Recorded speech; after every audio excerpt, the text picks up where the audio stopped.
Bueno, vamos a abrir nuestra Santa Biblia, hermanos, y vamos a abrirla en el libro, en el Evangelio según San Marcos, capítulo 9, del versículo 14 al 24.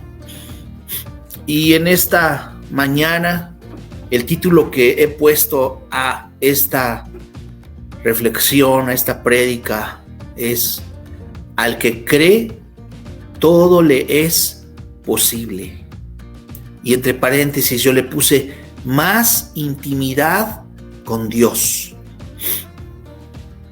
Marcos 9, 14 al 24 dice: cuando llegó a donde estaban los discípulos, vio una gran multitud alrededor de ellos y escribas que disputaban con ellos. Y enseguida toda la gente, viéndole, se asombró y corriendo a él, le saludaron. Él les preguntó: ¿qué disputáis con ellos? Y respondiendo uno de la multitud dijo: Maestro, traje a ti mi hijo, que tiene un espíritu mudo, el cual donde quiera que le toma, le sacude y echa espumarajos y cruje los dientes y se va secando. Y dije a sus discípulos que lo echasen fuera y no pudieron. Y respondiendo él les dijo: oh generación incrédula, ¿hasta cuándo he de estar con vosotros? ¿Hasta cuándo os he de soportar? Traédmelo. Y se lo trajeron. Y cuando el espíritu vio a Jesús, sacudió con violencia al muchacho, quien cayendo en tierra se revolcaba, echando espumarajos. Versículo 21, Jesús preguntó al Padre: ¿cuánto tiempo hace que le sucede esto? Y él dijo: desde niño. Y muchas veces le echan en el fuego y en el agua para matarle. Pero fíjese, yo subrayé esto: si puedes hacer algo, le dijo el padre del muchacho, si puedes hacer algo, lo subrayé, hermanos, ten misericordia de nosotros. Y lo subrayé también la palabra ayúdanos. Jesús le dijo, también subrayé esto: si puedes creer, al que cree, todo le es posible. E inmediatamente el padre del muchacho clamó y dijo: creo, ayuda mi incredulidad. Padre, nos ponemos en tus benditas manos, Señor. Que no diga nada que tú no quieres que diga. Sella mis labios y que tu palabra se deposite en el corazón de cada uno de mis hermanos y que haga lo que tiene que hacer, Señor, por tu bendita y santa voluntad. Te lo pido y te doy gracias. Amén. Qué triste es cuando nosotros hacemos enojar a nuestro Creador, cuando dudamos por nuestra falta de fe. Y no hay que entender mal. Cuando leemos el texto, obvio, Jesús estaba molesto, estaba enojado con los discípulos. Y dice el versículo 19, y respondiendo él les dijo: oh generación incrédula, ¿hasta cuándo he de estar con vosotros? ¿Hasta cuándo os he de soportar? Traédmelo. Y aquí Jesús les estaba diciendo a los discípulos: ¿cuánto tiempo más tengo que aguantar estando con ustedes? Ya no quiero estar con vosotros. Y hermano amado, amigo que hoy nos escuchas, usted está viendo y oyendo esta transmisión porque ama a Dios. Y si usted o tú quieres agradar a Dios con tu vida y en lugar de hacer otra cosa estás poniendo atención a la palabra de Dios, Jesús te dice: al que cree, todo le es posible. En otras palabras, Dios dice: veo que quieres más intimidad conmigo. Por eso puse este título: al que cree, todo le es posible, y entre paréntesis, más intimidad con Dios. La verdad es que a veces nosotros, queriendo hacer la obra de Dios y hacer a Dios feliz, terminamos haciéndolo enojar. ¿Qué padre no se molesta con sus hijos cuando ve que sus hijos están haciendo daño a sí mismos?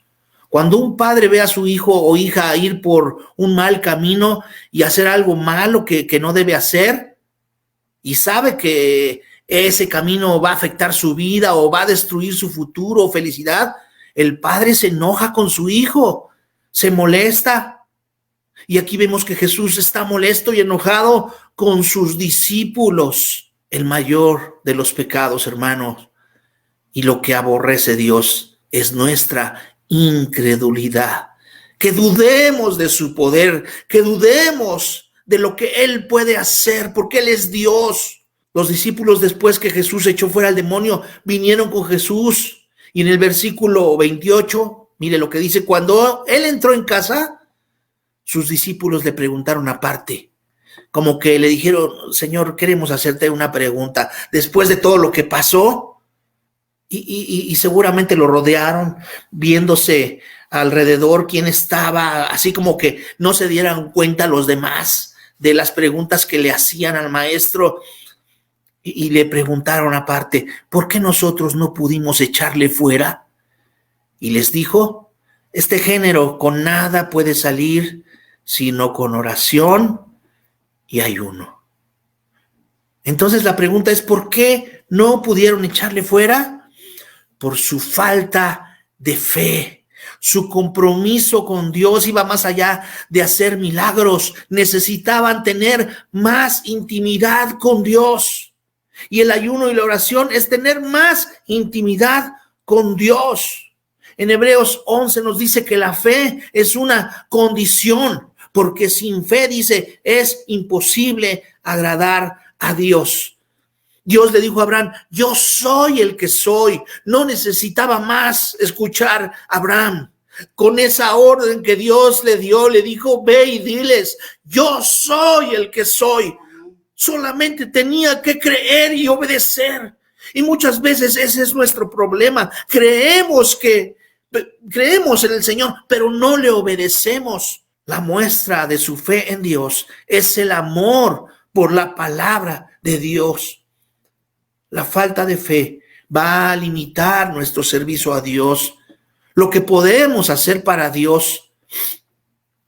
Y a todos nos ha dado un don, nos ha dado una habilidad y podríamos hacer muchas cosas y no lo hacemos. ¿Sabe por qué? Por falta de fe. Mire lo que dice primera carta de Juan, capítulo 5, versículo 4, porque todo lo que es nacido de Dios, todo lo que viene de Dios, todo lo que Dios dice que se va a hacer a través de nosotros o a quien Él use, dice, porque todo lo que es nacido de Dios vence al mundo. Y esta es la victoria que ha vencido al mundo, nuestra fe. Eso es lo que vence al mundo, eso es lo que hace que nosotros seamos exitosos y victoriosos en Cristo Jesús. La fe es la victoria para todo. Pero escúcheme bien, hermano, tenemos que desear la fe. El problema es que no tenemos suficiente fe. Por eso le tenemos que decir en esta mañana: Dios, aumenta nuestra fe. Les digo, este tipo de género, este tipo de problema que es espiritual, solamente con ayuno y oración. ¿A qué se refería? A los demonios. ¿Y qué nos dice Efesios 6:12? Porque no tenemos lucha contra sangre y carne, sino contra principados, contra potestades, contra los gobernadores de las tinieblas de este siglo, contra huestes espirituales de maldad en las regiones celestes. Oh, hermano, amigo, amado hermano, su lucha no es contra alguien, contra una persona en especial. Esta semana yo he sido atacado, hermano, de una forma muy fuerte en esta semana. Pero yo sé que no es una persona. Yo sé que es Satanás que usa a una persona o a más para que las críticas, para que la murmuración y todo lo que hay en contra de su iglesia esté atacando. Pero la palabra de Dios nos dice que nada prevalecerá contra la iglesia de Cristo Jesús.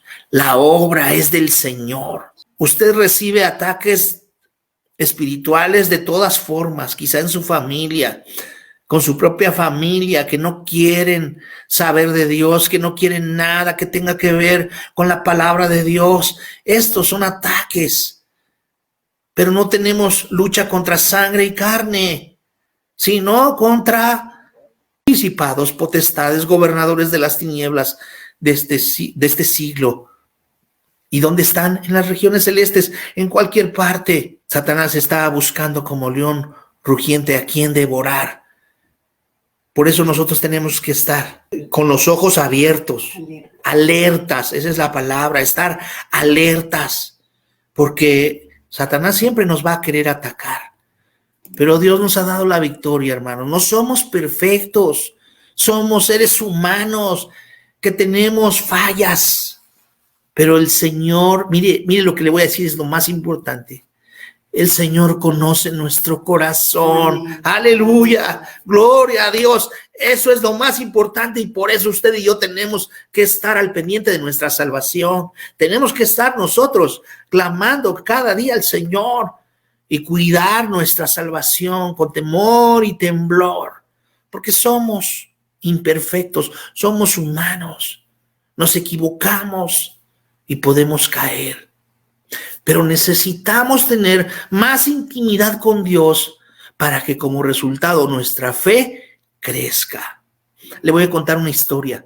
George Mueller, un misionero inglés, estaba en un país con mucha necesidad y se encontraba en un orfanatorio en ese tiempo, sirviendo a Dios. Había muchos niños, estaba lleno el orfanatorio, no tenían nada para comer y él dijo: vamos a orar por los alimentos, vamos a orar por la comida de la tarde. Y apenas era el desayuno y todos se quedaban viendo unos a otros y murmuraban: si no tenemos para desayunar, ¿cómo es que va a orar por la comida? Y el hermano Mueller empezó a orar. Hizo una oración sencilla, pero llena de fe, dando gracias a Dios por los alimentos que iban a comer. Y justo cuando terminó, tocaron a la puerta. ¿Sabe quién era? Era el lechero. En ese tiempo la leche la llevaban en carreta, jalada por mulas. Y le dijo: se me descompuso la rueda de mi carreta y va a tardar en repararse. Y yo traigo quesos, traigo leche, traigo miel y traigo mucha comida que se me va a echar a perder.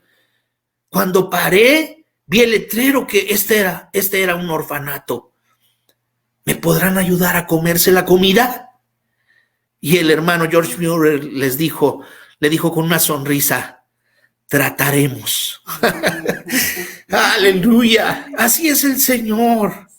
Cuando usted menos lo piensa, si usted tiene fe, si usted ora con fe, el Señor va a contestar. Vamos a leer la versión en Mateo 17, esto que acabamos de leer, Mateo 17, del 19 al 21. Dice: viniendo entonces los discípulos a Jesús aparte, dijeron: ¿por qué nosotros no pudimos echarlo fuera? Jesús les dijo: por vuestra poca fe. Porque de cierto os digo que si tuvierais fe como un grano de mostaza, diréis a este monte: pásate de aquí allá, y se pasará, y nada os será imposible. Pero este género no sale sino con oración y ayuno. Entonces, la pregunta es: ¿por qué no pudieron? Por su poca fe. Y vamos a ver, hermanos, 6 estaciones de nuestra vida. 6 estaciones de nuestra vida. Ahorita se lo voy a explicar. Hay un dicho que habla sobre el valor. Dice: sin agallas no hay gloria. Sin agallas no hay gloria. Cuando nos faltan agallas, o mejor dicho, valor para dar un paso en fe, le estamos robando a Dios la gloria que le pertenece por derecho. Y no sé si usted ha conocido a un biólogo que ya murió. Era australiano. Yo, la verdad, era admirador suyo. Se llamaba Stephen Robert Irwin. Seguramente usted lo ha visto en alguna serie de animales. Nació en Melbourne, Australia, y murió en el 2006. Más conocido como Steve Irwin y apodado el cazador de cocodrilos. Gran parte de su vida fue un cuidador de zoológico. Murió a los 44 años, después de que una mantarraya le perforara el corazón mientras filmaba una película de documental Bajo el agua. Pero lo que quiero resaltar es el valor que tenía este personaje. Se acercaba a los cocodrilos de tal forma que a uno le daba más miedo de ver cómo lo podían comer o atacar, pero él era muy seguro en lo que hacía, muy intrépido. No solamente se acercaba a cocodrilos, se acercaba a cualquier animal, era muy aventado. Se acercaba a los tiburones, a los leones, a los elefantes y a cualquier animal que él pudiera acercarse para poderlo tocar. Él tuvo muchas mordidas de víboras, de serpientes, porque era muy intrépido. Tuvo muchas mordidas de otros animales, pero él hacía todo lo que podía para tener ese contacto físico muy cercano, que desprendía adrenalina cuando uno lo veía, hermanos. Era una persona con mucho valor. A mí me dio tristeza cuando supe que murió, porque a mí me gustan mucho los programas de animales que él hacía y lo sigo viendo. Necesitamos tener un valor así para hacer las cosas de Dios y no tenerle miedo a nada ni a nadie. Déjeme decirle, y no lo digo por vanagloria, yo no le tengo miedo a nada ni a nadie, porque el Señor está conmigo. ¿Qué miedo podemos tener si Dios con nosotros? ¿Quién contra nosotros? Necesitamos ser valientes para predicar el evangelio a muchos, quienes es posible que no lleguen a oír hablar del amor de Dios, y muchas veces no aprovechamos la oportunidad de hablarles. Necesitamos ser intrépidos como ese biólogo y predicarles a quienes se podrían quedar atascados en la pobreza espiritual, en la pobreza también económica, en la ignorancia, en el sufrimiento. ¿Qué va a pasar si tú no estás presente para ayudarlos a liberarse? ¿Dónde se quedaría estancado el avance del reino de Dios en el mundo? Porque tú no estuviste en la primera línea de la lucha, hermano, hermana. Necesitamos ser intrépidos y valientes. Al menos a mí, hermanos, me gustan los retos. Esta vida tiene que estar llena de retos, pues para que le dé sabor a la vida. Siempre que en alguna actividad, en mi trabajo o en el instituto o en donde sea, me hacen un reto, hermanos, a mí me gustaba hacerlo y me gusta hacerlo. Cuando me decían, tienes que ir y arreglar este problema, está muy difícil, pero te vamos a enviar a ti. Yo decía, sí, yo quiero pasar ese momento en el que, ¿y ahora qué voy a hacer? ¿Cómo le voy a hacer aquí? Y yo decía siempre, Señor, tú eres mi ayudador. Y muchas veces clamé a Dios, hermanos. Créanme, no era por mí. Simplemente decía, yo voy porque el Señor va conmigo. Y yo siempre le decía al Señor, Señor, ayúdame. ¿Qué voy a hacer? Ellos piensan que yo soy el indicado para resolver este problema. Entonces dame la gracia y dame el entendimiento y dame la sabiduría para resolver este problema. Y el Señor estaba conmigo. Nunca lo resolví solo. Así que a mí me gustan los retos. Esta vida tiene que estar llena de retos, hermanos, porque eso es lo que le da sabor a la vida. Con nuestro Señor Jesucristo vamos hacia adelante. Si Dios con nosotros, ¿quién contra nosotros? Podemos realizar muchas cosas en el nombre del Señor. Y los discípulos de Jesús no solo llevaron una vida emocionante después del día de Pentecostés. Usted tiene que leer todo el libro de Hechos para que se emocione, para que su corazón lata, porque volvieron el mundo al revés. Miren lo que dice Hechos 17:6. Pero no hallándolos, trajeron a Jasón y a algunos hermanos ante las autoridades de la ciudad gritando. Miren lo que gritaban: estos que trastornan el mundo entero también han venido acá. Tú puedes ser parte de esto. Te voy a hacer una invitación a participar en algo que es más grande y más importante que tú: el compartir la palabra de Dios. Hoy es el tiempo, Dios nos ha hablado de muchas formas y en muchas maneras. Así dice también Hebreos 1. Dios hablando de muchas formas y muchas maneras a través de los profetas, también ha hablado por el Hijo. Y hoy te está el Señor diciendo, ármate de valor porque yo te quiero enviar a ti. Yo quiero enviarte a una misión en la cual no te voy a decir que va a ser fácil, pero yo voy a estar contigo. Tienes que ser parte de esto, hermano. Te voy a hacer esa invitación a participar en algo más grande y es el compartir la palabra de Dios. ¿Aceptas el reto? Y vamos a hacer una analogía. Imagínense que usted y yo vamos en el tren de la vida, vamos de estación en nuestro camino a Dios y vamos a identificar 6 estaciones que nos impiden avanzar con libertad y tener más intimidad con Dios y tomar los retos que Dios quiere que tomemos. 6 estaciones que nos quieren impedir esto. No estoy seguro en cuál estación de tu vida estás atascado o estás varado, pero la buena noticia es la siguiente. Entre tú y yo y lo que Dios te tiene preparado, solo hay un paso y es la fe. Al que cree, todo le es posible. Más intimidad con Dios. Y la primera de estas estaciones es la estación de la responsabilidad. Durante el transcurso de la vida, las pasiones que Dios tiene dispuestas para nosotros tienden a quedar enterradas. A veces nos apasionamos, nos emocionamos momentáneamente, pero Dios no quiere que sea momentáneo. Dios quiere que una vez que tú tomes la decisión de seguirlo, tomes el reto que Dios te tiene preparado y lo cumplas. ¿Cuáles pueden ser esas pasiones? A lo mejor tuviste o tienes la posibilidad de hacer un negocio, de entrar a un instituto bíblico y no lo has hecho o no lo has terminado. Quizá tienes la oportunidad de regresar a la escuela.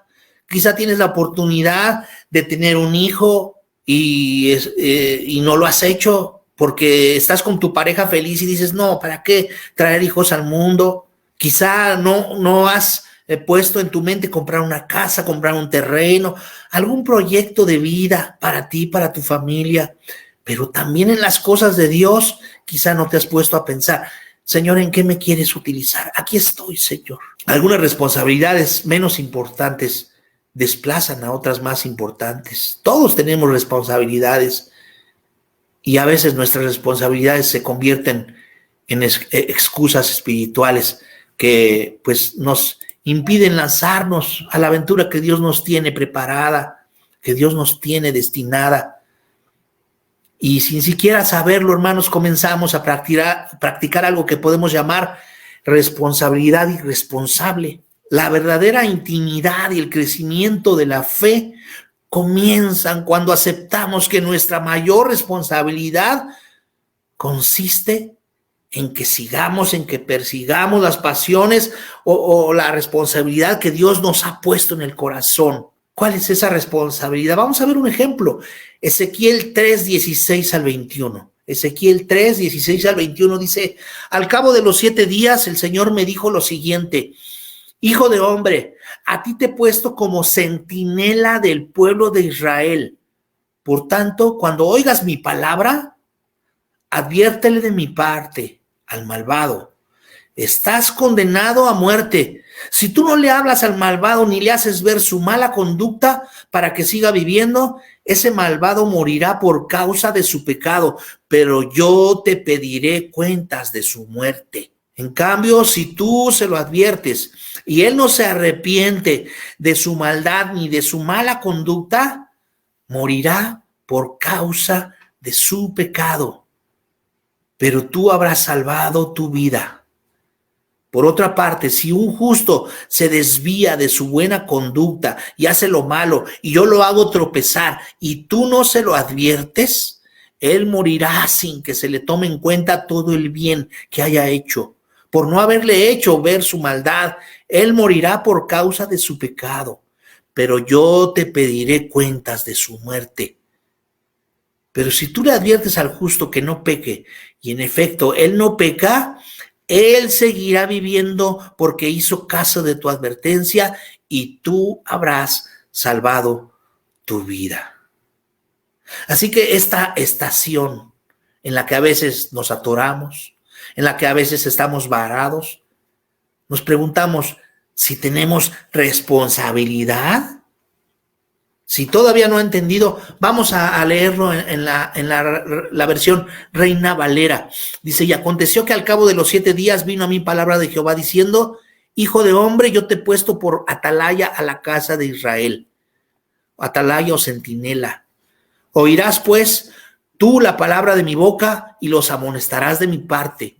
Cuando yo dijere al impío, de cierto morirás, y tú no le amonestares ni le hablares, para que el impío sea apercibido de su mal camino, a fin de que viva, el impío morirá por su maldad, pero su sangre demandaré de tu mano.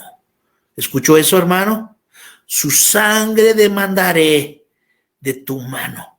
Pero si tú amonestares al impío y él no se convirtiere de su impiedad y de su mal camino, él morirá por su maldad, pero tú habrás librado tu alma. Si el justo se apartare de su justicia e hiciere maldad y pusiere yo tropiezo delante de él, él morirá, porque tú no le amonestaste, en su pecado morirá, y sus justicias que había hecho no vendrán en memoria. Pero su sangre demandaré de tu mano.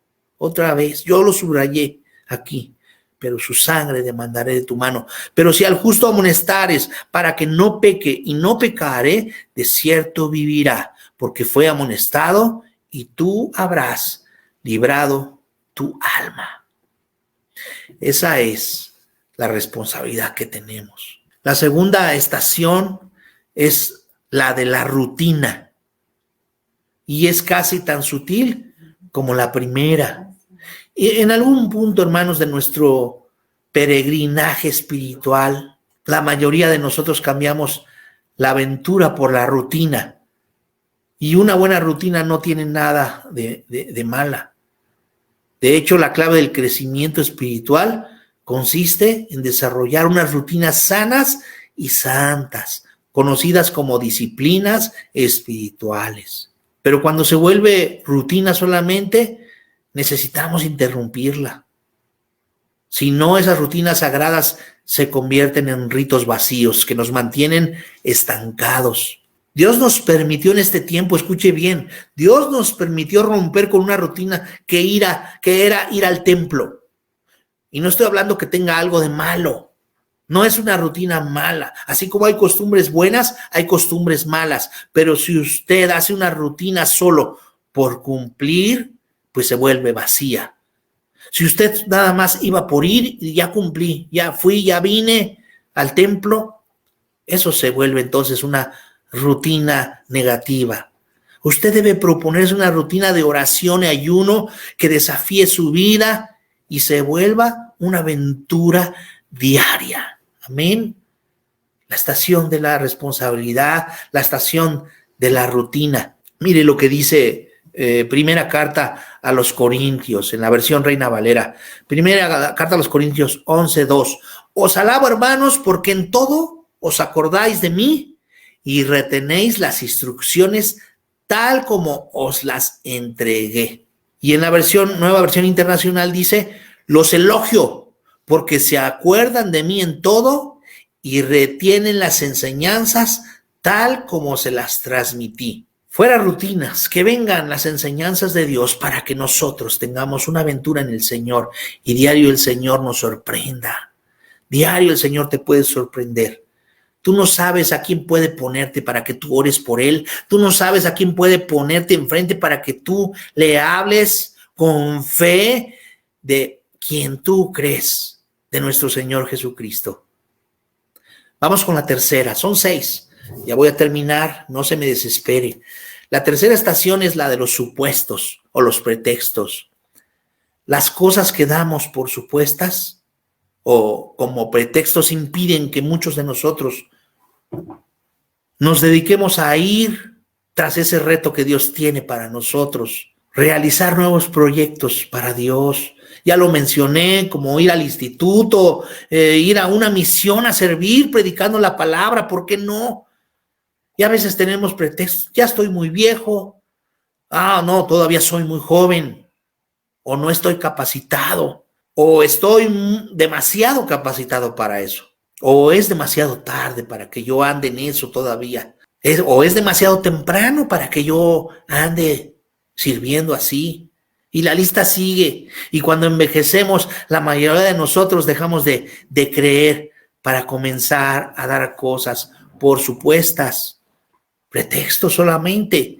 Dejamos de vivir de la imaginación de parte que está en nuestra parte derecha de nuestro cerebro para comenzar a vivir de la memoria que se encuentra en la parte izquierda del cerebro. Y fijamos muros a las cosas que Dios puede hacer. Nosotros mismos les fijamos muros. Pero déjeme decirle una cosa importante. Para Dios no hay ningún tope. Para Dios no hay nada imposible. Y dice Job 42:2, yo sé que tú puedes hacer todas las cosas y que ningún propósito tuyo puede ser estorbado. Ningún propósito tuyo, Señor, puede ser estorbado. Así que, ¿en qué estación estás? ¿En el de la responsabilidad? ¿En el de la rutina? ¿En el de los supuestos o pretextos? Que Dios nos libre, que Dios nos libere de estar atorados en una estación así en este tren de la vida. La cuarta estación es la de la culpabilidad. Y esa es la táctica del enemigo principalmente. No han cambiado desde el jardín del Edén.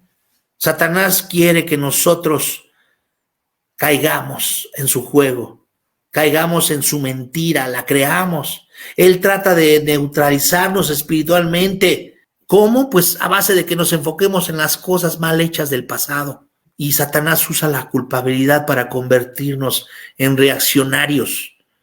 Jesús vino para acondicionar de nuevo nuestros reflejos espirituales con su gracia y convertirnos no en reaccionarios, sino en revolucionarios por su causa.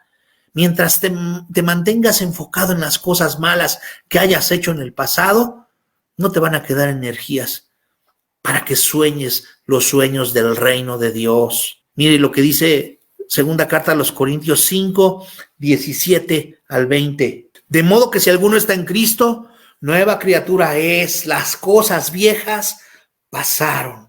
He aquí, todas son hechas nuevas. Y todo esto proviene de Dios, quien nos reconcilió consigo mismo por Cristo y nos dio el ministerio de la reconciliación. Ayer hablaba con los alumnos de esto precisamente. A todos nos ha dado un ministerio. Aparte de que usted tiene que hablar de Dios, usted tiene el ministerio de la reconciliación. Y que es discipular, que es hablar, prepararles en la palabra de Dios. Y dice el versículo 19, que Dios estaba en Cristo reconciliando consigo al mundo, no tomándoles en cuenta a los hombres sus pecados, y nos encargó a nosotros la palabra de la reconciliación. Así que somos, escuche bien el título que Dios nos da. ¿No se siente bien usted? Ay, Dios mío, dice, somos embajadores en nombre de Cristo. Embajadores en nombre de Cristo, como si Dios rogase por medio de nosotros, os rogamos en nombre de Cristo, reconciliaos con Dios. Necesitamos tener ese ministerio, echarlo a andar, hermanos. Por si usted no lo sabía, también tiene ese ministerio de la reconciliación. La quinta estación es la del fracaso. Y aunque parezca irónico, aquí es donde comienzan muchos el desafío que Dios nos hace. ¿Por qué? Porque a veces nuestros planes tienen que fracasar para que los planes de Dios puedan triunfar. Las desviaciones y todo lo que viene de Dios y los atrasos divinos, así vamos a llamarle, todas las cosas que Él prepara, son las formas en las cuales Dios nos lleva a donde Él quiere que vayamos. Amén. Así que no hay fracasos en Cristo. Jamás usted va a fracasar estando en Cristo. Pero a veces nosotros nos encontramos atascados en el fracaso. Pensamos que somos tan débiles, somos tan ignorantes. A veces Satanás lo quiere engañar con eso.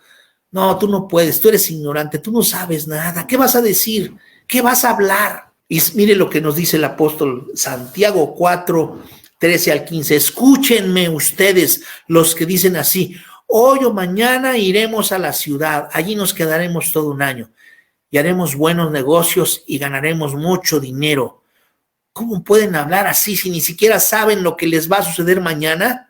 Su vida es como la niebla, aparece por un poco de tiempo y luego desaparece. Más bien deberían decir: si Dios quiere, viviremos y haremos esto o aquello. Y hermano amado, a veces el Señor permite que nuestros planes fracasen, porque no ha llegado el momento de que se materialicen, o ¿sabe por qué? Porque no se ajustan a la voluntad de Dios. Pero usted, teniendo a Cristo en su corazón, teniendo comunión, estando, hermano, tomado de su mano, usted no va a fracasar. Nadie de nosotros puede fracasar estando con Cristo Jesús. Así que esa estación del fracaso, usted tiene que echarla fuera y usted tiene que avanzar. Y vamos a ver la sexta y última estación, que es la del temor. Necesitamos dejar de vivir como si la razón de ser de nuestra vida fuera llegar seguros a la muerte. Y en lugar de esto necesitamos comenzar a jugar a la ofensiva con nuestra vida. El mundo necesita, hermanos, más gente atrevida, así como este biólogo del que les platiqué, gente con valor, gente atrevida, con planes atrevidos. ¿Qué impide que tú estés en esa clase de gente, hermano? Atrévete a ser desafiado, atrévete a hablar de las buenas nuevas, de Cristo Jesús, el Evangelio. Atrévete a iniciar un nuevo proyecto en tu vida. Termino con este versículo. Segunda carta a Timoteo 1:7. Porque no nos ha dado Dios espíritu de cobardía, sino de poder, de amor y de dominio propio. ¿Qué le parece? Dios no nos ha dado un espíritu de cobardía, sino de poder, de amor y de dominio propio. ¿Qué le preocupa en este año que termina? ¿Qué le preocupa el año que viene? Quizá nos hacemos muchas preguntas, pero usted y yo estamos en Cristo. Seguimos en el tren de esta vida, hermanos, pero la cabeza es Cristo. Y Él es nuestro capitán, y donde Él nos diga que vayamos, allí vamos a ir sin fracaso, seguros. Así que, hermano, en esta mañana yo le invito a que quite todo temor de su corazón, toda culpabilidad, toda rutina negativa, y ponga delante de Dios su vida y su servicio, que Dios quiere usarlo. Vamos a orar, vamos a pedirle a Dios: Señor, úsame. Señor, que tu bendita voluntad sea en mí. Yo quiero, Señor, yo quiero decir: aquí, Señor, aquí estoy, Padre. Heme aquí, envíame a mí, Señor. Yo quiero decirlo, Señor, y lo digo en tu nombre, Padre, para que tú, Padre, pongas en mí un nuevo proyecto de vida en el cual, Señor, me desafíe, en el cual, Señor, sea un proyecto en el cual yo sea desafiado. Y Señor, sea atrevido, Señor, en lo que voy a hacer, Padre, para que tu reino, Señor, haga tu voluntad, Padre, para que se cumpla tu palabra y tu reino sea grande, Padre. Oh, Padre Celestial, en esta mañana, mira el corazón de cada hermano, cada hermana, amigo que nos escucha. Cámbianos y transfórmanos, Señor. Si hay algo que se está atorando y que estamos estancados en alguna estación, Señor, quita de nosotros, Señor, toda duda. Haz crecer nuestra fe, Señor, porque al que cree todo le es posible, Padre. Necesitamos más intimidad contigo, Señor. Cambia nuestro corazón, cambia nuestra forma de pensar, cambia nuestros hábitos, Señor. Cambia nuestra forma de ser, nuestra mente, nuestro corazón. Hermanos, que Dios les bendiga, que estén muy bien.